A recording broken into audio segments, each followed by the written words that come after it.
নমস্কার, আমি cooking blog page থেকে সকলকে আমন্ত্রণ জানাচ্ছি আজকের রেসিপিতে।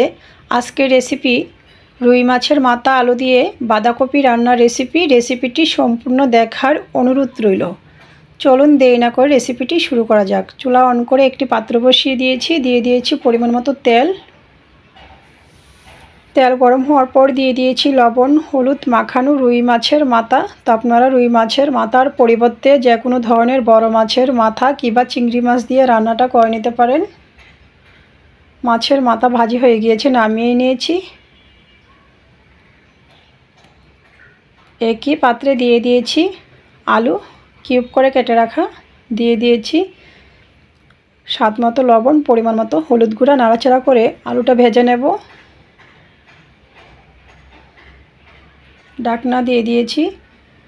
এইভাবে আমি খানিকক্ষণ পরপর নাড়াচাড়া করে ঢাকনা নামিয়ে আলুটা ভেজে নিয়েছি। আলু ভাজি হয়ে গিয়েছে, নামিয়ে নিয়েছি। একই পাত্রে দিয়ে দিয়েছি আরও খানিকটা তেল, ফোড়নে দিয়েছি পাঁচফোড়ন তেজপাতা। তো আপনারা কেউ চাইলে পাঁচফোড়নের পরিবর্তে পেঁয়াজ দিয়েও রান্নাটা করতে পারেন। মশলায় নিয়েছি পরিমাণ মতো হলুদ গুঁড়া, স্বাদ মতো লঙ্কার গুঁড়া, ধনিয়ার গুঁড়া, জিরার গুঁড়া, সামান্য আদা বাটা।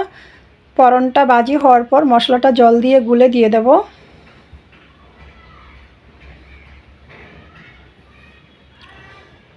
স্বাদ মতো লবণ দিয়েছি। নাড়াচাড়া করে মশলাটা কষিয়ে নেব।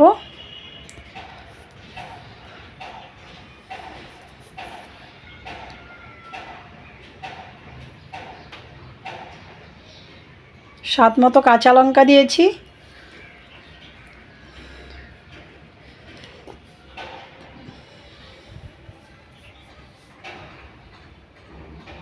মশলা কষানো হয়ে গিয়েছে। এই পর্যায়ে আমি দিয়ে দিয়েছি বাঁধাকপি, অনেকেই আবার পাতাকপিও বলে থাকেন।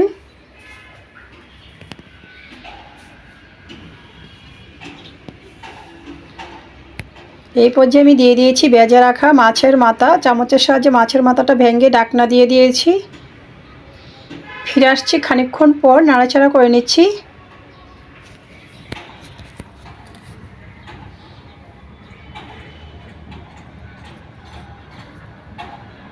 তো বাঁধাকপিটা কষানো হয়ে গিয়েছে। এই পর্যায়ে আমি দিয়ে দিয়েছি খানিকটা জল।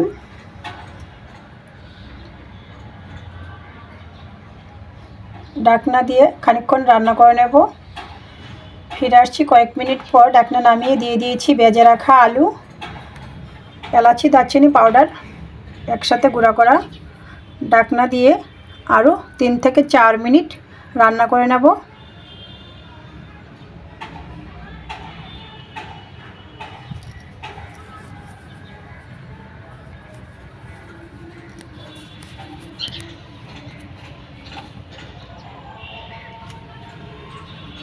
তো রান্নাটা রেডি হয়ে গিয়েছে। চুলার আঁচ বন্ধ করে দিয়েছি।